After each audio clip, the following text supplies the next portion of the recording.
let's take a look at what we will call levels, residue stars, and residue star clusters for a second. These are some concepts that sort of naturally arise when you look even briefly into the intrinsic structures of these MRSGS lattices, which are the equivalent, by the way, of sort of the graph paper within which these graphs exist, right? At any rate, a little note though before we do, just on the idea of me having coined a couple of terms in the process of putting together this monograph on MRSGSs. I've tried to do so sparingly. That said, I mean, using pre-existing terms any and every chance I can. That said, sometimes while looking into these concepts, trying to find other already used terms, there were no such terms. So I had to therefore go ahead and construe a term or two from time to time. To be sure, as I did so, I've done so in the most literal of ways, not getting fancy with the terminology here. For example, the level thing, you will, I think, agree is a rather straightforward use of the word level. After we take a look at what that means, residue star, I think you will see it sounds maybe a little fancy, but it's really not. It's quite literal sort of a thing, and so on. So just keeping that in mind, let's continue. So yeah, I'm not just making up terms for the sake of making up terms, to put it to be sure. Yeah. Okay, so yeah, let's take a look at levels, for example. Levels. What are those? Well, in this case, we have a mod 3 RSGS, the lattice of it, up to what we're going to call the 5th level. Now, what does that mean? Well, let's take a look at the first level, right? The first level, like say right here, is this red triangle. It's indicated by the red triangle, rather. All the levels are indicated by these red triangles. The first level is this one. And how do we determine that's the first level? Well, it's because it requires a minimum of one term to get there, right? So in this case, for example, if I get the term 0 in my sequence, the first term in my sequence is 0, then there it is. I'm at the first level now of this lattice. It's a minimum distance of one vector away from the center or the origin, right? That's level 1. I could get, the first term could be a 1, right? And then in that case I go this way. And again, I'm at level 1, a distance of 1 away from the origin. And same if the first term is a 2, right? And then I'm at a distance of 1, or at level 1. And that's in terms of the distance from the origin. Now let's take a look at level 2. It's rather basic, so forgive me if it's a little bit of a laborious explanation for what could be considered a rather straightforward concept, but just to be sure that it's clear, I'm going to go ahead and risk that and just go ahead and explain it anyway.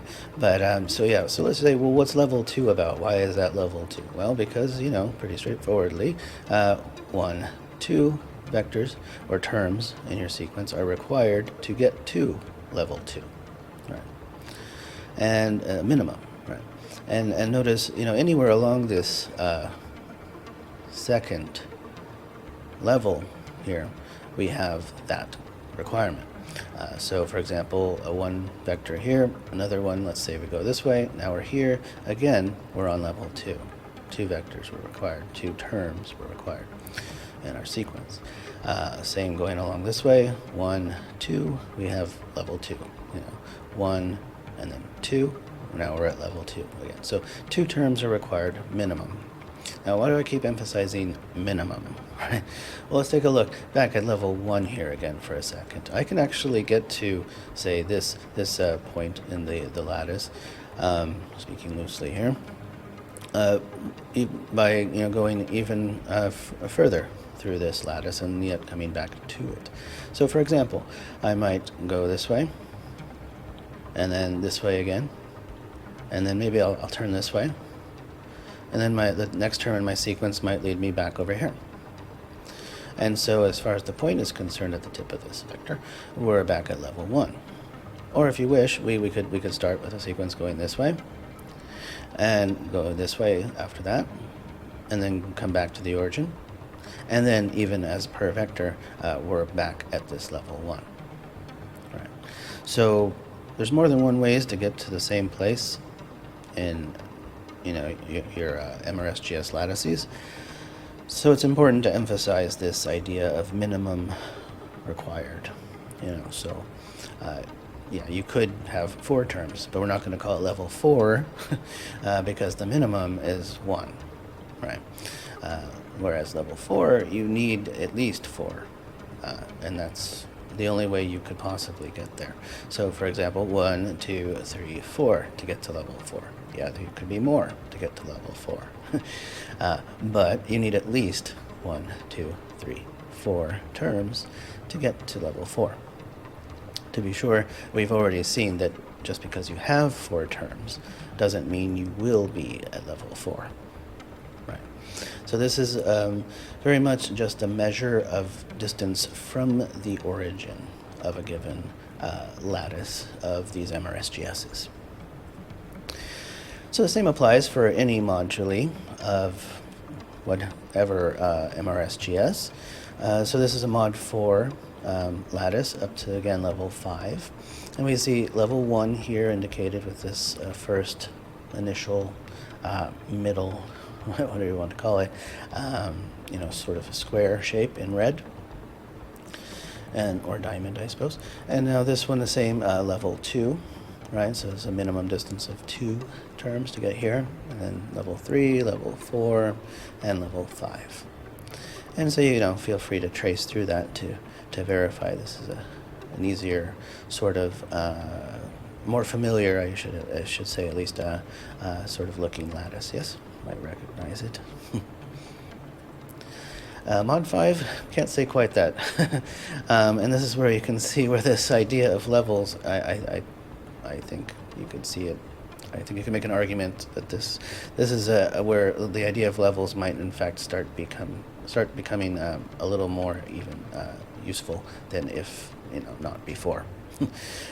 This is level 1, and there's quite a lot of complexity going on with level 1 here, in and around level 1. These are all vectors, going through the lattice. This is the graph paper of mod 5 and a mod 5 RSGS up to level 5. As you can see, all of these pathways give you all the possible locations of these vectors for any given sequence that can be graphed within a level 5 representation of this MRSGS. So lots of things can happen, and so it's useful to have this more basic concept like, okay, well, whatever vector it is, it's at level 1 here. Or whatever vector it is at level 2 here, or 3 or 4 or 5, So this sort of simpler concept, simpler than the actual lattice structure itself, is useful. Level 6. This is a case where we have almost too much overlap in the sense of, mod 6, same level 5, where we have almost too much overlap. We won't talk about that self-covering lattices concept here, but the idea is that we still have these levels to help guide our discussions on graphs within these lattices. And now mod 7 RSGS, even more complexity around this level 1, of course, and level 2, you can see all kinds of things happening in there, and then up to level 5 for mod 7. And so on down the line. Mod 8 looks quite nice, doesn't it? Mod 9, still just up to mod 5. Level 5 for mod 9.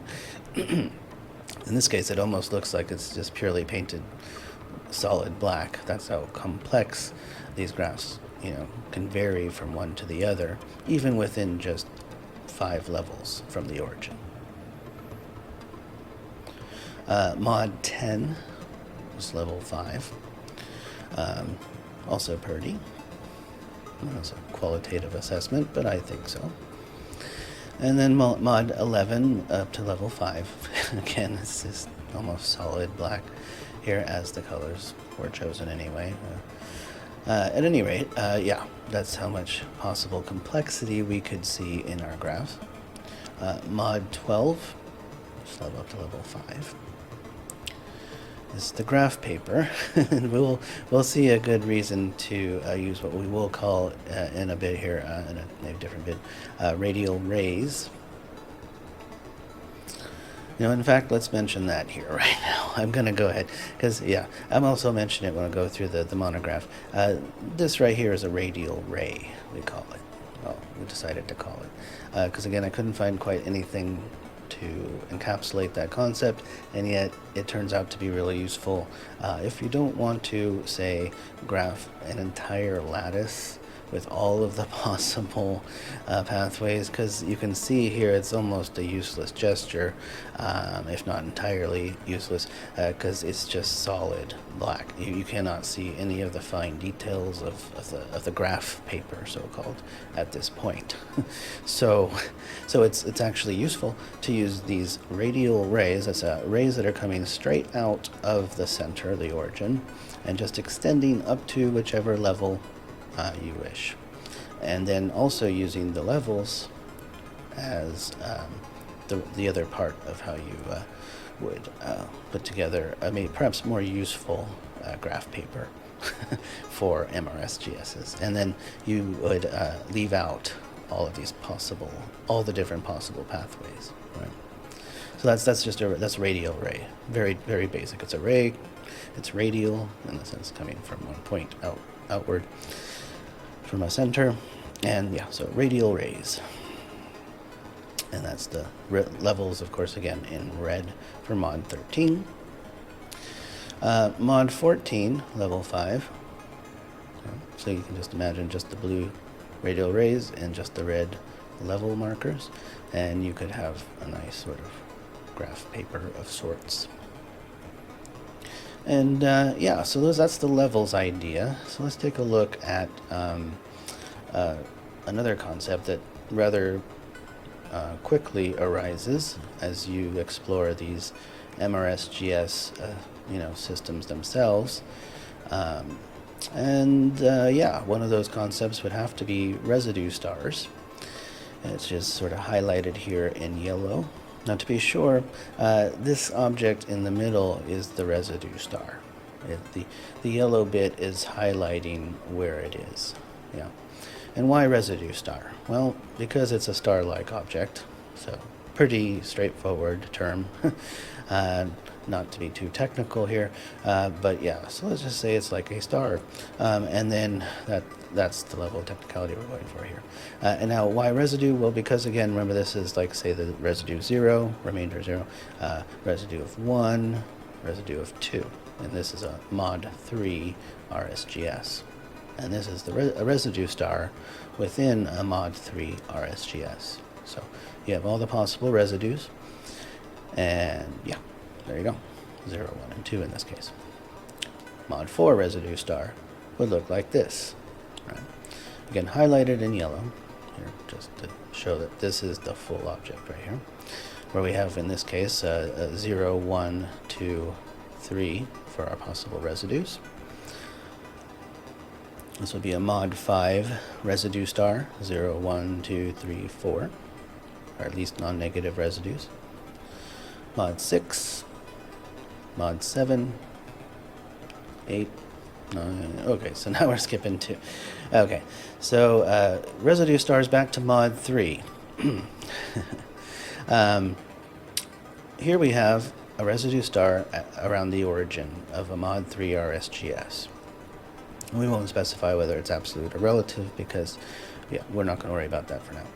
At any rate, just noticing or focusing on the residue stars themselves, we have in yellow, our sort of level 1 residue star here, in the sense of how far it goes out.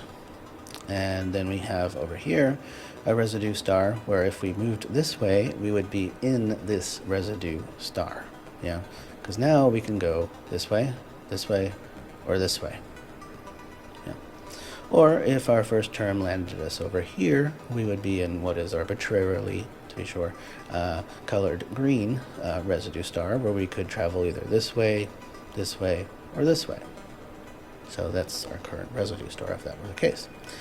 And likewise, if our first term, which would be a 2, right, landed us over here, then at this point we would be in the residue star wherein this orange, color shows us. Yeah, we could move this way, or this way. So that's the idea, and we could enumerate, if you wish, these residue stars. So over here, we could say this is the residue star 0, residue star 1 and 2, and now we're developing a sort of a usable terminology and notation to be able to speak of graphs within these systems. Residue stars in mod 4. This is just around the origin here, and then we have, residue stars coming from there. And we could likewise label these as S sub 0, S sub 1, or S2, S3, yeah, and so on, yeah. Now, mod 5. Now these look kind of nice, so I got kind of carried away. But, just the idea being this yellow star here, in this case, is, our star around the origin. And this star over here would be where we would be landing if our first term got us over here. So our choices would be this way, this way, this way, this way, or this way, and in pink over here. Or we might be over here in the green residue star, arbitrary color, just to distinguish one from the other, at least a little more clearly anyway. These things are complex, so I don't expect 100% clarity when trying to highlight these things. But we have 0. Well, anyways, let's just move along here. And we could enumerate these as well, so S0, S1, all the way to S4. Or we could do the same for mod 6 RSGS. And we might not bother for these ones as mod 7, 8, 9, 10. Feel free to pause at any point to admire the beauty of these things. I think they look kind of nice, even just highlighting some of the intrinsic structures within these graphing systems. At any rate, yes. So, again, coloration is arbitrary, just to attempt to make this easier to follow. So we can distinguish one residue star from another. Okay, cool. And so that's the residue stars up to, 24. And we'll sort of arbitrarily leave it at that for residue stars. Okay, and so what are these residue star clusters? Well, it's basically when you have, this or this, right? You have a residue star here, here, here, and here, right? All in a cluster. I'm not being very technical with this definition, to be sure. In the monograph, I am, but for this video, I'm not going to do that. So the idea is we can also look at residue star clusters to sort of expand upon the idea of residue stars, in whatever moduli. This is mod 9. We've just kind of been going up on mod 10, 11, 12. Now these are only residue star clusters in this first direction here, just to give a sense of that. And now let's take a look more as what that looks like as you kind of rotate around. This is mod 5 RSGS, so back to that. And this is just up to level 3. We haven't denoted the levels here, but you can actually figure that out, right? Because it's like 1, 2, 3. There you go. All right, so here's a residue star cluster. Here's another one. There's another one, and so on. And you can see that that's going to naturally arise from looking at these these MRSGS lattices. So it's a sort of an attempt to decipher the natural complexity of the quote, graph paper, end quote, that arises rather quickly as you extend out further and further to higher and higher levels of these MRSGSs. So yeah, so those are a few of the terms. Just wanted to show some of those kind of cool and useful concepts that more quickly than not arise as one investigates these structures known as MRSGSs.